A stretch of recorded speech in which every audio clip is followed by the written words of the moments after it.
حضرت حسان بن ثابت رضی اللہ تعالیٰ عنہ میرے آقا صلی اللہ علیہ وسلم کے حسن اور جمال کے بارے میں فرماتے ہیں وَأَحْسَنُ مِنْكَ لَمْ تَرْقَتْ عَيْنِي وَأَجْمَلُ مِنْكَ لَمْ تَلِدِ النِّسَاءُ خُلِقْتَ مُبَرَّأً مِنْ كُلِّ عَيْبٍ كَأَنَّكَ قَدْ خُلِقْتَ كَمَا تَشَاءُ۔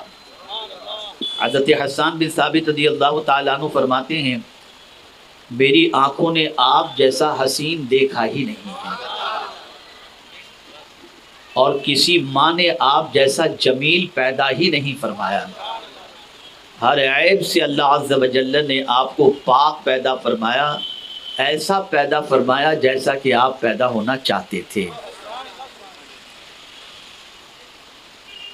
میرے پیارے آقا صلی اللہ علیہ وسلم کے پیارے دیوانوں، حسن و جمال میں ایک کشش ہوتی ہے، ایک رغبت ہوتی ہے۔ آدمی حسن پر جان چھڑکنے کے لیے تیار ہوتا ہے، اور بہت سارے لوگ آپ دیکھتے ہوں گے کہ حسن کے سامنے اپنے آپ کو سرنڈر کرتے نظر آتے ہیں، لیکن ہوتا یہ ہے کہ ضروری یہ نہیں کہ جس کا حسن ظاہری بہتر ہو اس کا حسن باطنی بھی بہتر ہو، لیکن مصطفیٰ جان رحمت صلی اللہ علیہ وسلم ایسے حسین و جمیل تھے کہ آپ کا حسن ظاہری بھی بہت کمال کا تھا، اور حسن باطنی کا تو کہنا ہی کیا تھا۔ آپ اندازہ لگائیں، چہرے کی طرف انسان دیکھتا ہے، رشتہ کہیں کرنا ہو تو آدمی پہلے رنگ دیکھتا ہے، خوبصورتی دیکھتا ہے، اس کے بعد کہیں رشتے کے لیے تیار ہوتا ہے۔ اگر کسی بچے یا بچی کا رنگ کالا ہو تو جلدی سے اس کا رشتہ ہوتا نہیں ہے۔ آدمی جاذب نظر لڑکا یا جاذب نظر لڑکی تلاش کرتا ہوا دکھائی دیتا ہے، اور جب کوئی ایسا لڑکا نظر آ جائے یا ایسی لڑکی نظر آ جائے جو خوبصورت نظر آنے والی ہو یا آنے والا ہو، تو آدمی اس پر دل دے بیٹھتا ہے یا اس سے رشتے کو استوار کرنے کی کوشش کرتا ہے۔ ایک سوال میں آپ سے پوچھنا چاہتا ہوں، دنیا کے حسین و جمیل کو دیکھتا کون ہے؟ انسان دیکھتا ہے۔ ایک خوبصورت کو دنیا کا انسان دیکھتا ہے، لیکن قربان جائیے میرے آقا ایسے خوبصورت، ایسے حسن و جمال کے پیکر تھے کہ انہیں مخلوق صرف نہیں دیکھتی تھی، میرا خود خالق بھی انہیں دیکھ رہا ہے۔ بلکہ جب قسم یاد کرنی ہوئی تو اللہ تعالیٰ نے اپنے محبوب کے چہرے کی قسم یاد کری، اور یاد فرما کر فرماتا ہے قد نرا تقلب وجهك فی السماء، بے شک آپ کے چہرے کو آسمان کی طرف اٹھتا ہوا ہم تک رہے ہیں۔ محبوب چہرہ آپ کا ہے، تک آپ کا خدا رہا ہے۔ کتنے حسین و جمیل ہوں گے میرے آقا صلی اللہ تعالی علیہ وسلم کے پیارے دیوانوں کہ مولا خود حسن مصطفیٰ صلی اللہ علیہ وسلم اور جمال مصطفیٰ صلی اللہ علیہ وسلم کو دیکھ رہا ہے۔ اے رسول رحمت صلی اللہ علیہ وسلم کے دیوانوں، رحمت عالم صلی اللہ تعالی علیہ وسلم کے چہرے کی کشش کا اندازہ آپ اس سے لگائیں، اور چہرے کے مقام کا اندازہ اس سے لگائیں۔ کعبہ اپنی جگہ پر افضل ہے، قرآن اپنی جگہ پر افضل و اعلیٰ ہے، لیکن میرے پیارے آقا صلی اللہ علیہ وسلم کو کے پیارے دیوانوں، اگر کسی شخص نے پوری زندگی کعبے کو دیکھا اور کعبے کو دیکھتے ہوئے اپنی زندگی اس نے تمام کر دی، اور کعبہ دیکھتے دیکھتے دیکھتے دیکھتے اس دنیا سے کچھ کر گیا، لیکن اس نے حیات ظاہری میں رخ مصطفیٰ صلی اللہ علیہ وسلم کو نہیں دیکھا، اور اسی حالت میں اس کی موت واقع نہیں ہوئی، لیکن پوری زندگی اس نے کعبے کو دیکھا ہے، لیکن پھر بھی ایک نظر میرے مصطفیٰ کے چہرے کو کسی نے حیات ظاہری میں ایمان کے ساتھ دیکھ کر ایمان ہی کے ساتھ اس کا خاتمہ ہوا، تو پوری زندگی کعبہ دیکھنے والا اس جمال مصطفیٰ دیکھنے والے کی برابری نہیں کر سکتا۔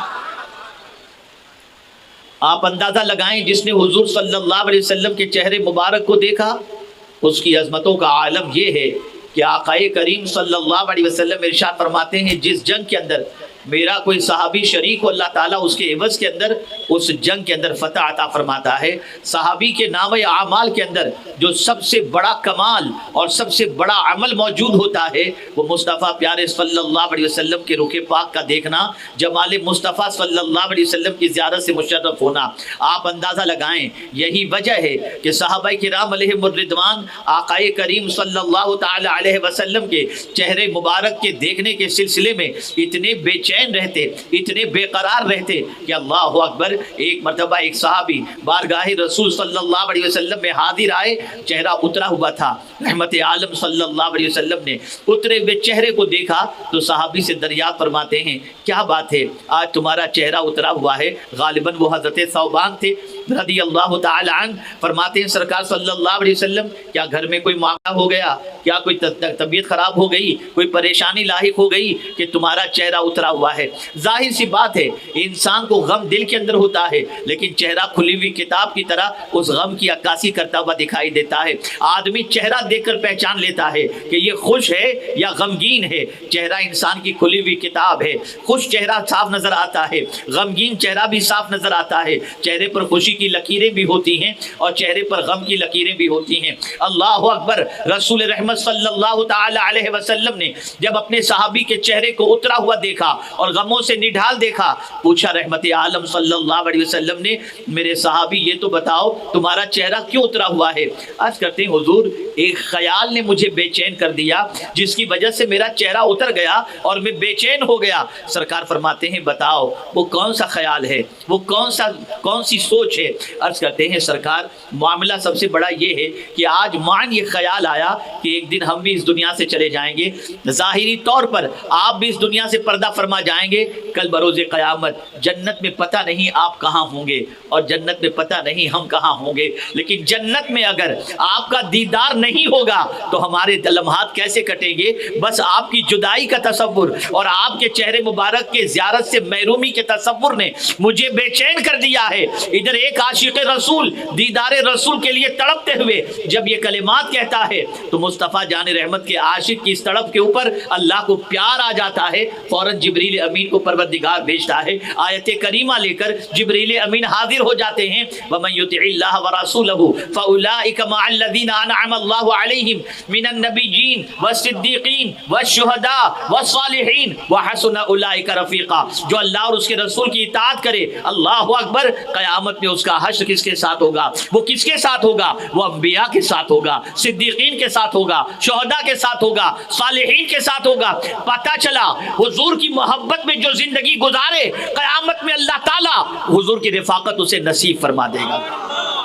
صحابہ اللہ کے رسول صلی اللہ علیہ وسلم کے دیدار سے اپنے آپ کو اس طریقے سے متمتع کرتے اور اپنی زندگی کو اس طریقے سے گزارتے کہ رسول رحمت کے دیدار کے بغیر ان کی زندگی ادھوری وہ تصور کرتے، اپنی زندگی کو بالکل بے کیف محسوس کیا کرتے تھے۔ ام المؤمنین حضرت عائشہ صدیقہ رضی اللہ تعالی عنہ فرماتی ہیں ایک صحابی حضور صلی اللہ علیہ وسلم کو ٹک ٹکی باندھ کر دیکھ رہے تھے، بالکل نظر جو ہے وہ حضور سے ہٹا ہی نہیں رہے تھے، یہاں تک کہ پلک بھی نہیں جھپکتی تھی۔ تو رسول اعظم صلی اللہ علیہ وسلم نے ارشاد فرمایا کیا کر رہے ہو، کیا دیکھ رہے ہو اس طریقے سے؟ سرکار نے جب پوچھا اور ارشاد فرمایا تو جواب میں وہ صحابی عرض کرتے ہیں حضور آپ کے چہرے سے لطف اندوز ہو رہا ہوں، آپ کے چہرے سے متمتع ہو رہا ہوں۔ اللہ اکبر، پیغمبر رحمت صلی اللہ علیہ وسلم کے چہرے مبارک کا دیدار گویا لذت عطا کرتا ہے، سکون عطا کرتا ہے اور اطمینان کی دولت عطا کرتا ہے۔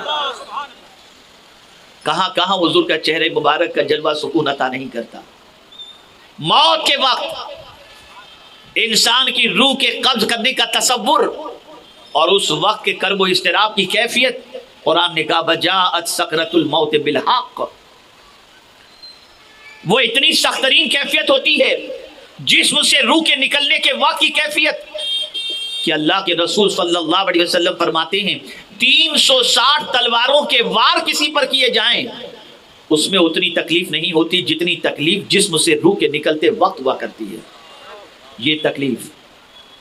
لیکن اگر کوئی اس تکلیف سے بچنا چاہتا ہے اور کوئی چاہتا ہے کہ نزع کے وقت کی تکلیف سے اللہ عز و جل اسے بچا لے اور اس کی سکرات آسان ہو جائے، نزع کا وقت آسان ہو جائے، تو آؤ ذرا بریلی کے تاجدار سے پوچھتے ہیں کہ اے امام ذرا ہمیں کوئی نسخہ عطا فرمائیں جس کی وجہ سے ہماری سکرات آسان ہو جائے۔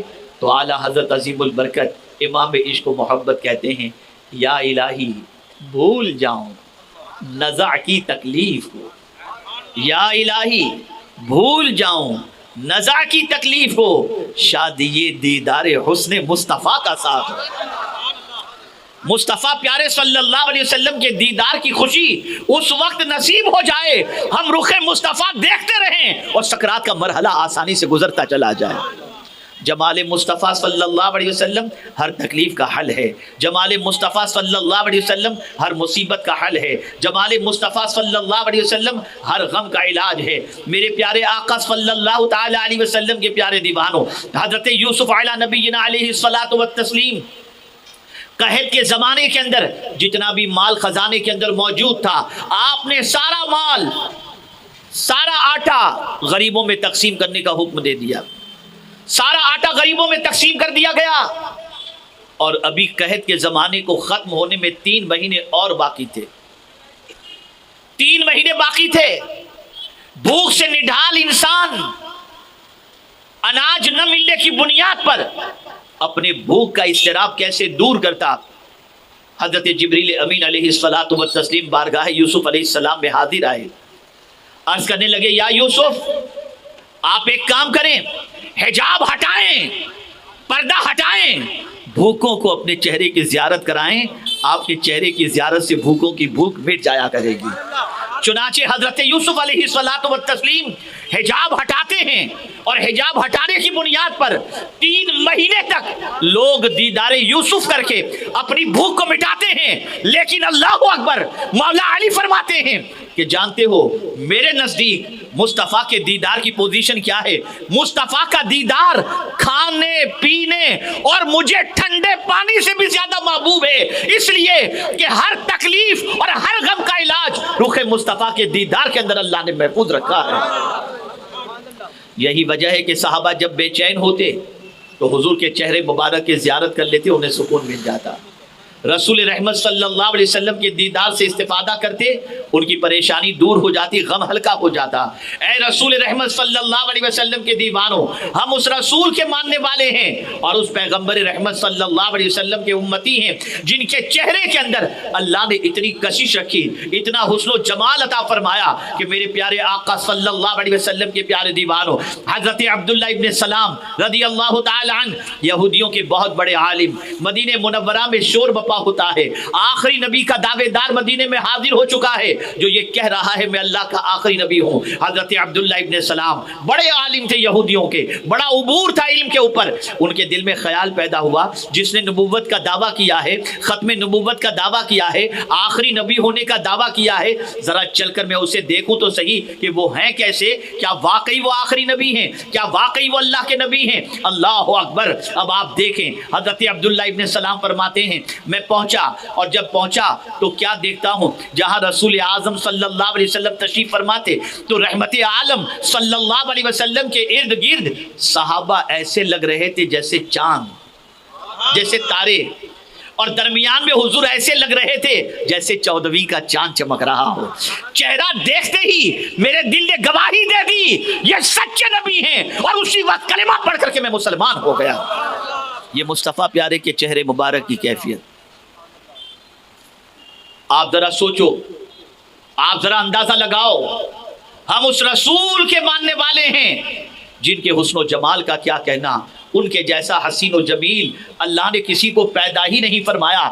ایسے حسین، ایسے جمیل میرے آقا صلی اللہ تعالی علیہ وسلم۔ آپ ذرا سوچو میرے پیارے آقا صلی اللہ علیہ وسلم کے پیارے دیوانوں، صحابہ کا اضطراب میں آپ کو بتاؤں، صحابہ کی بے قراری آپ کو بتاؤں تاکہ آپ محسوس کر سکیں کہ رسول رحمت صلی اللہ علیہ وسلم کے دیدار کے سلسلے میں صحابہ کی تڑپ کیا تھی، صحابہ کی کیفیت کیا تھی۔ میرے پیارے آقا صلی اللہ تعالی علیہ وسلم کے پیارے دیوانوں، غزوہ احد کے موقع پر رسول اعظم صلی اللہ علیہ وسلم نے حضرت سعد کے بارے میں دریافت فرمایا، کہاں ہے سعد، کیسے ہیں؟ صحابہ تلاش میں نکلے حضرت سعد رضی اللہ تعالیٰ عنہ کی۔ تلاش کرنے کے بعد جب دیکھا تو زخموں سے نڈھال حضرت سعد وہاں پر میدان کے اندر موجود ہیں۔ صحابی رسول سے سرکار نے فرمایا تھا کہ اگر تم سعد کو پالو تو سعد کو میرا سلام کہنا اور سعد سے پوچھنا کہ کیسا محسوس کر رہے ہو۔ حضرت زید غالباً پہنچتے ہیں، اور میدان جنگ کے اندر حضرت سعد کو پا لیتے ہیں.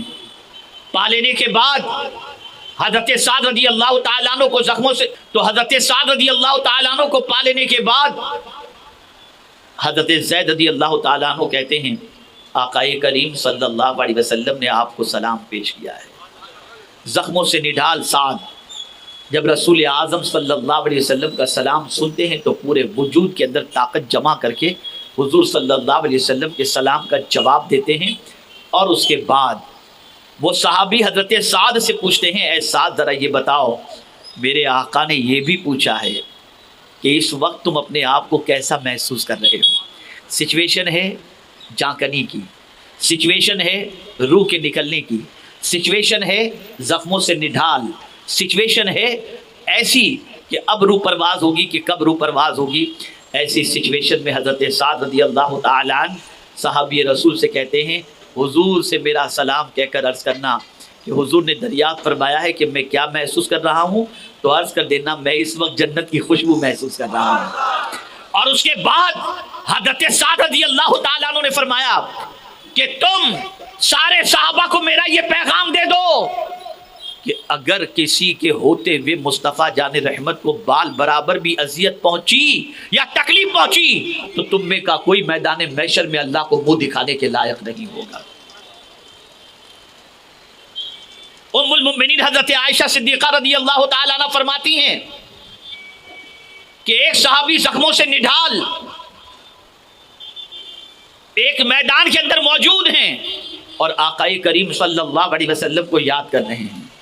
ام المؤمنین حضرت عائشہ صدیقہ رضی اللہ تعالیٰ عنہ نے آقا کریم صلی اللہ علیہ وسلم کی بارگاہ میں عرض کیا سرکار ایک غلام جاں بلب ہے اور حضور کو یاد کر رہا ہے. سرکار اٹھتے ہیں اور اپنے اس زخمی صحابی کی طرف بڑھتے ہیں. اللہ اکبر. پیغمبر رحمت صلی اللہ علیہ وسلم جب اپنے زخمی صحابی کے قریب پہنچتے ہیں وہ صحابی پوری طاقت و توانائی کو جمع کر کے حضور کے استقبال کے لیے کھڑا ہونا چاہتے ہیں، لیکن رحمت عالم صلی اللہ تعالی علیہ وسلم فوراً آگے بڑھ کر اپنے زخمی صحابی کے سر کو اپنی گود میں لے لیتے ہیں.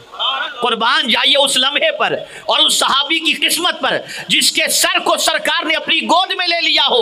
پھر حضور صلی اللہ علیہ وسلم ان کے سر پر ہاتھ پھیرتے ہیں، چہرے سے گرد و غبار کو صاف کرتے ہیں، لیکن ایسی سچویشن میں وہ صحابی حضور کے چہرے کو تک رہے ہیں، کسی اور کی طرف نہیں، کسی اور کی طرف توجہ نہیں، بلکہ مصطفیٰ پیارے کے رخ زیبا کو دیکھ رہے ہیں، تک رہے ہیں. اور تمنا کیا ہے؟ تمنا یہی ہے دیدار مصطفیٰ صلی اللہ علیہ وسلم کرتے کرتے میری روح پرواز کر جائے. اللہ اکبر. جیسے ہی روح قبض انصری سے پرواز ہونے کے قریب ہوتی ہے کہ آواز لگاتے ہیں فزت برب الکعبہ، رب کعبہ کی قسم میں کامیاب ہو گیا، اور پھر ان کے جسم سے روح پرواز کر جاتی ہے. صحابہ کی تمنا تھی جیتے جی بھی حضور کو دیکھنا، میدان محشر میں بھی حضور کو دیکھنا، جنت میں بھی حضور کی زیارت کی تڑپ اور حضور کی زیارت کی لذت سے بہرور ہونے کی تمنا ان کے دل و دماغ میں تھی. بلکہ اب سنیے جو میں عرض کرنے جا رہا ہوں، صحابہ نماز میں بھی حضور کے چہرے کو دیکھتے تھے، نماز میں. غزوہ بدر کے بعد جب پیغمبر رحمت صلی اللہ علیہ وسلم تشریف لائے اور مسجد نبوی شریف میں مصلی امامت پر حضور تشریف فرمائے. توجہ چاہوں گا، مصلی امامت پر امام آگے ہوتے ہیں نا، مقتدی پیچھے دائیں بائیں ہوتے ہیں اور کچھ پیچھے ہوتے ہیں. اب آپ مجھے بتائیے مقتدی اگر امام کو دیکھنا چاہے تو اس کو اس طرح سے یوں دیکھنا پڑے گا نا. نماز حضور نے پڑھا لی. نماز کے اختتام پر ایک صحابی نے عرض کیا کہ حضور میں نے حالت نماز میں آپ کو مسکراتے دیکھا. اب یہ کب دیکھے ہوں گے؟ حالت نماز میں میں نے آپ کو مسکراتے دیکھا. حضور کیا جان سکتا ہوں مسکرانے کی وجہ کیا ہے؟ سرکار صلی اللہ علیہ وسلم نے فرمایا معاملہ دراصل یہ ہے کہ جنگ جو بدر کی ختم ہوئی تو جبریل امین علیہ الصلاۃ والتسلیم آسمان کی طرف گئے تو دروازہ بند. دروازے پہ دستک دی انہوں نے آسمان کے دروازے پر، تو پوچھا گیا جبریل کہاں سے آ رہے ہو؟ تو عرض کرتے ہیں بدر کے میدان سے آ رہا ہوں. جنگ ہو گئی؟ ہاں ہو گئی. فتح نصیب ہوئی. کہا اچھا اجازت لے کر میرے محبوب سے آ رہے ہو یا یوں ہی آ گئے؟ تو جبریل امین نے کہا پروردگار تیرے محبوب سے اجازت لے کر نہیں آیا. کہا جاؤ پہلے محبوب سے اجازت لے کر کے آؤ پھر تمہارے لیے دروازہ کھلے گا. تو میں نماز پڑھا رہا تھا، جبریل میرے سامنے آ کر کھڑے ہو گئے، میری ہنسی نکل گئی، میں مسکرا دی. قربان جائیے میرے آقا کی عظمت. حالت نماز کے اندر صحابہ حضور کو دیکھتے تھے، حضور کو دیکھا کرتے تھے. اور حضور کے دیکھنے کی پوزیشن کیا ہے؟ تو سرکار فرماتے ہیں میں آگے بھی دیکھتا ہوں اور پیچھے بھی دیکھتا ہوں اور تمہارے دل کے خشوع کو بھی دیکھ رہا ہوں. یہ حضور فرماتے ہیں. یعنی پیچھے کھڑے رہنے والے کے دل کی کیفیت کیا ہے؟ حدیث مبارکہ میں ہے کہ حضور اسے بھی دیکھ رہے ہیں. بلکہ حضور فرماتے انی ارا ما لا ترون انی اسمع ما لا تسمعون. میں جو دیکھتا ہوں وہ تم نہیں دیکھ سکتے اور میں جو سنتا ہوں وہ تم سن نہیں سکتے. یہ حضور.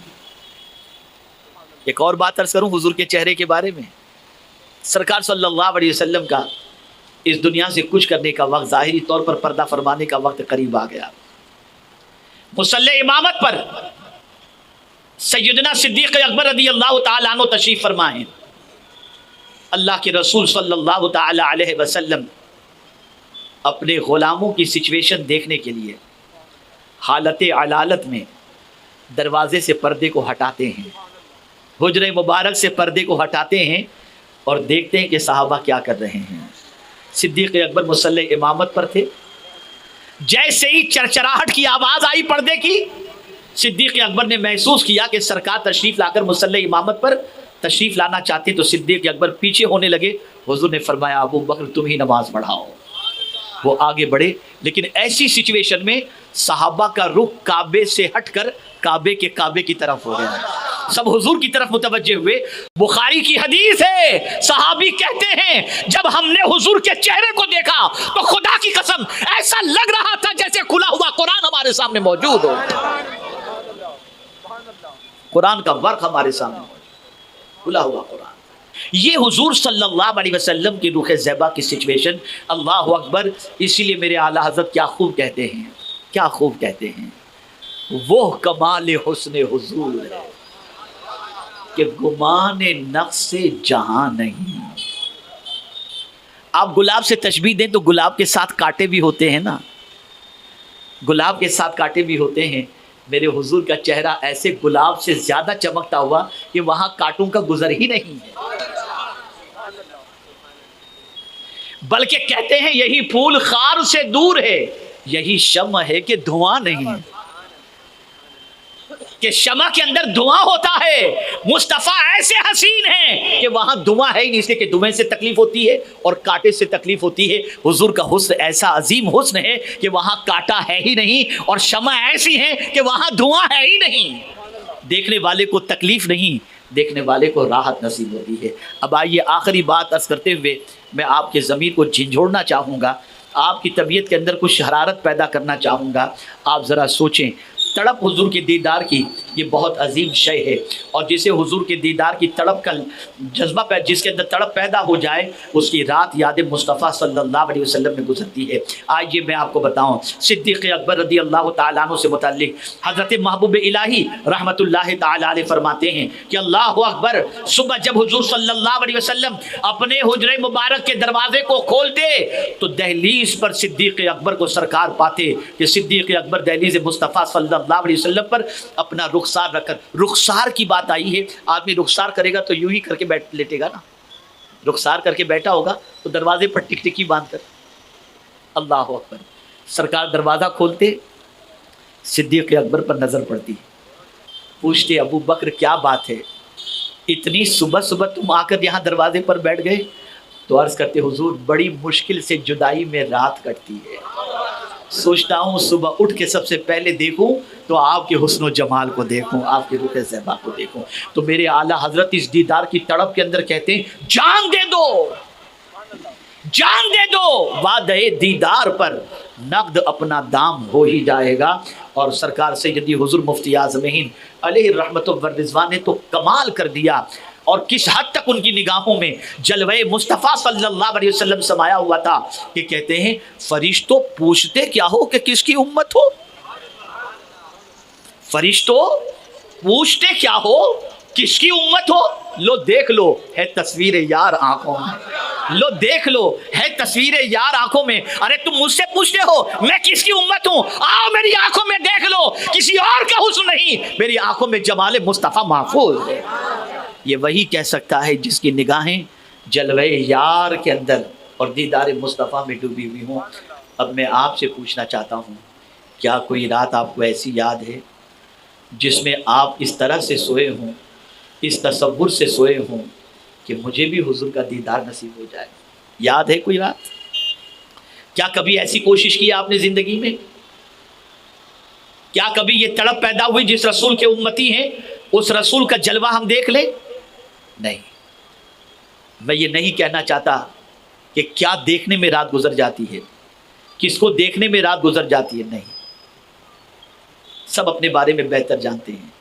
ایک رات ایسی بھی یاد کرو، ایک رات ایسی بھی گزارنے کی کوشش کرو جس رات مکمل طور پر اچھی طریقے سے باوضو ہو کر خوشبو لگا کر درود پڑھتے پڑھتے اس لالچ میں سو جاؤ کہ جس پر درود پڑھ رہے ہیں وہ خود ہمیں اپنی زیارت سے مشرف فرما دے۔ ایسی رات بھی اپنے لیے، اور یہ مقدس راتیں جو آ رہی ہیں نا، جو راتیں گزر رہی ہیں، ان میں ایسی رات گزارنے کی کوشش کرو۔